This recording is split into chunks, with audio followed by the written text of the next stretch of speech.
Hello, నేను మిస్ఎస్ రావు. America అధ్యక్షుడు Trump తీసుకున్నటువంటి టారిఫ్ రేట్ల కారణంగా బంగారం మీద ఎలాంటి ప్రభావం ఉంటుంది అనే దాని మీద విస్తృతంగా చర్చ జరుగుతుంది. వాస్తవంగా ఆయన 25% టారిఫ్ని భారత ఉత్పత్తుల మీద నేను విధిస్తానని చెప్పేసి అన్నారు.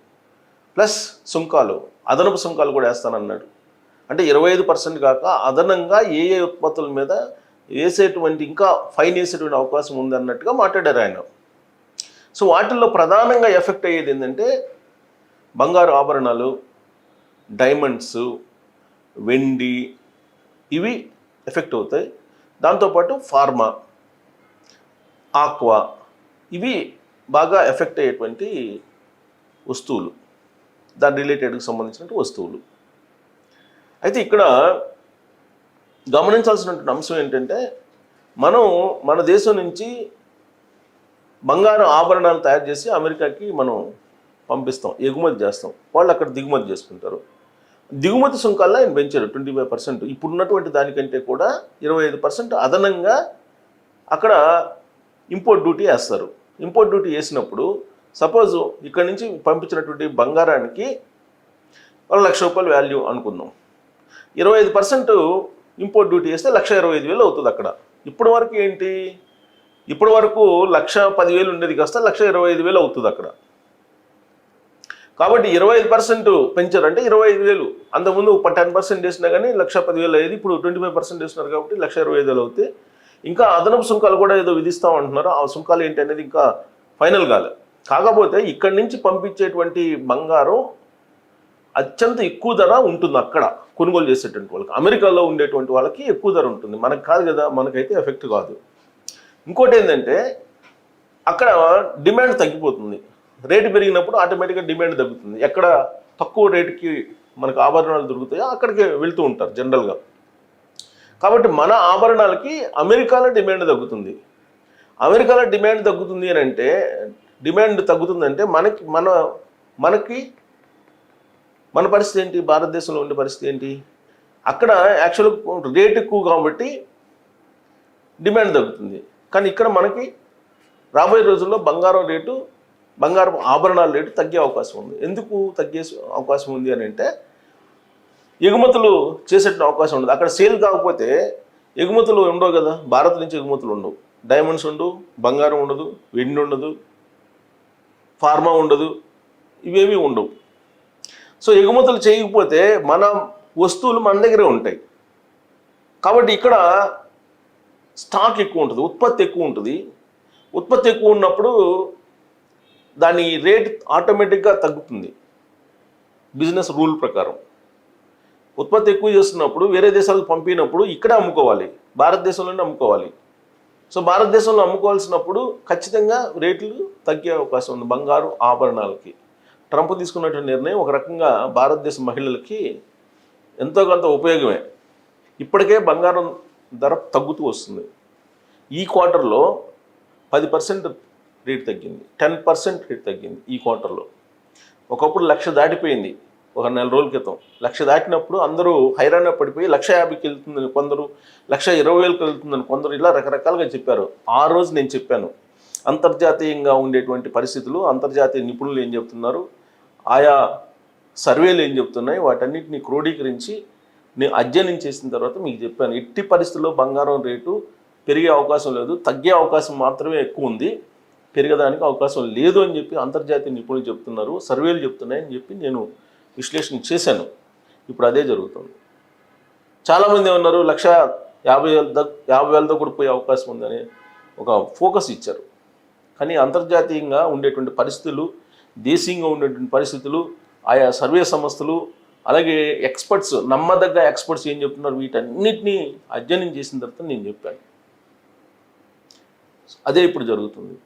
రాబోయేటువంటి రోజుల్లో కూడా ట్రంప్ తీసుకున్నటువంటి ఈ దిగుమతి సుంకాలు 25% ఏదైతే ఉందో దాని కారణంగా ఇప్పుడున్నటువంటి రేట్ల కంటే కూడా దేశీయంగా బంగారు ఆభరణాలు తక్కువ రేటుకి వచ్చే అవకాశం ఉంది. ఎంత తక్కువ వస్తుంది ఏంటి అనేది సరే భవిష్యత్తులో మనం చెప్పుకోవచ్చు. ఎందుకంటే డిమాండ్ అండ్ సప్లైని బట్టి యాక్చువల్గా ఇక్కడ ఆభరణాలు తయారు చేస్తారు. తయారు చేసినట్టు ఆభరణాలని విదేశాలకు పంపిస్తారు. మనమేమో బంగారం దిగుమతి చేసుకుంటాం వేరే దేశాల నుంచి, గల్ఫ్ దేశాల నుంచో లేదంటే ఏ ఇతర దేశాల నుంచి చేసుకొని ఇక్కడ బంగారం ఆభరణాలు తయారు చేసే వాళ్ళు మనకి ఎక్కువ ఉన్నారు. ఈ ఆభరణాలు తయారు చేసే కొత్త కొత్త డిజైన్స్ ఇవి విదేశాలకు పంపిస్తున్నారు. ఆ విదేశాలకు పంపించేదానికి ధర పెంచారు ట్రంప్. కాబట్టి మనకి బంగారం అయితే దిగుమతి అవుతుంది, ఇక్కడి నుంచి ఆభరణాలు అయితే వెళ్ళవు, దేశీయంగానే ఉంటాయి, అక్కడ డిమాండ్ లేదు కాబట్టి. సో కాబట్టి మనకి తగ్గేటువంటి అవకాశం ఉంది అనేది ఒక పాయింట్.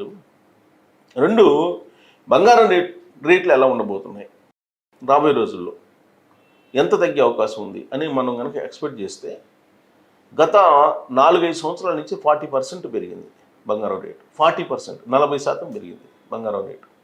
అమాంతం ఎందుకు పెరిగింది, పెరగడానికి కారణం ఏంటి అని అంటే, దేశీయంగా అంతర్జాతీయంగా ఉండేటువంటి పరిస్థితులతో పాటు ప్రాంతీయంగా ఉండేటువంటి పరిస్థితులు కూడా తోడయ్యాయి. అంతర్జాతీయంగానేమో వార్ సిచ్యువేషన్ నెలకొనటం, తర్వాత ఆయా దేశాలకు సంబంధించినటువంటి ఆర్బీఐలు పోటీపడి బంగారం కొనుగోలు చేసుకొని భద్రంగా పెట్టుకోవడం.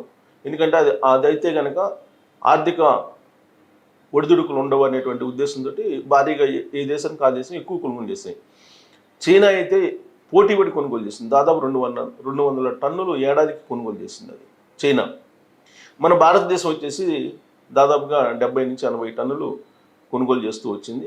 భారతదేశం కూడా పోటీపడి వీలున్నంత వరకు ఎక్కువగానే కొనుగోలు చేసింది. అంతర్జాతీయంగా దాంతో ఎక్కువ డిమాండ్ అయిపోయి దాదాపు ఔన్స్ బంగారం వచ్చేసి దాదాపు $3,200 దాకా వెళ్ళింది. ఆ టైంలోనే మీకు 1,00,000 దాటింది ఇక్కడ మనకి దేశీయంగా రేటు. సో రాబోయేటువంటి రోజులు ఈ పరిస్థితి ఉండదు, ఎందుకంటే ప్రపంచవ్యాప్తంగా అనిశ్చిత పరిస్థితులు సద్దుమణుగుతున్నాయి, వార్ నుంచి వెనక్కి వెళ్తున్నాయి దేశాలు కూడా. ట్రంప్కు సంబంధించిన ట్యాక్స్ల విషయంలో కూడా ఒక క్లారిటీ వచ్చింది. కాబట్టి స్థిరమైనటువంటి ఒక లెవెల్కి వచ్చేటువంటి అవకాశం ఉంది. ఇక బంగారం పెరగడం ఎంత పెరగాలో అంత పెరిగింది. ఇక పెరగడం అనేది చాలా టఫ్, ఎందుకంటే ప్రపంచవ్యాప్తంగా బంగారపు గనులు బయటపడుతూ ఉన్నాయి. అలాగే రకరకాల పద్ధతుల్లో బంగారాన్ని తయారు చేసేటువంటి వాళ్ళు ఎక్కువైపోయారు. ఇప్పుడు పాదరసం, అమెరికాలో శాన్ ఫ్రాన్సిస్కోలో పాదరసంతో బంగారం తయారు చేయడానికి ఆల్రెడీ ఒక స్టార్టప్ కంపెనీ విజయవంతంగా దాని ఫలితాలను వెల్లడించింది. ఇవన్నీ చూస్తే కనుక బంగారపు ఉత్పత్తి ఎక్కువ అవుతుంది ప్రపంచవ్యాప్తంగా. కాబట్టి మనం కోలార్ మైన్స్ కూడా తీస్తున్నారు ఇప్పుడు, KGF కోలార్ గోల్డ్ మైన్స్.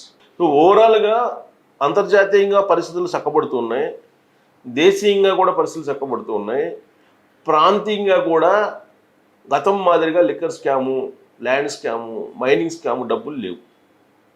ఒక లిక్కర్ స్కామ్లోనే 400 కోట్ల రూపాయలతో బంగారం కొన్నారంట తాజాగా ఆంధ్రప్రదేశ్ సిటీ తెలిసింది. అంటే ప్రాంతీయంగా ఈ కొంతమంది అవినీతి పరులు, రాజకీయ నాయకులు కానీ కొంతమంది ఉద్యోగులు కానీ భారీ ఎత్తున బంగారాన్ని కొనుగోలు చేశారు.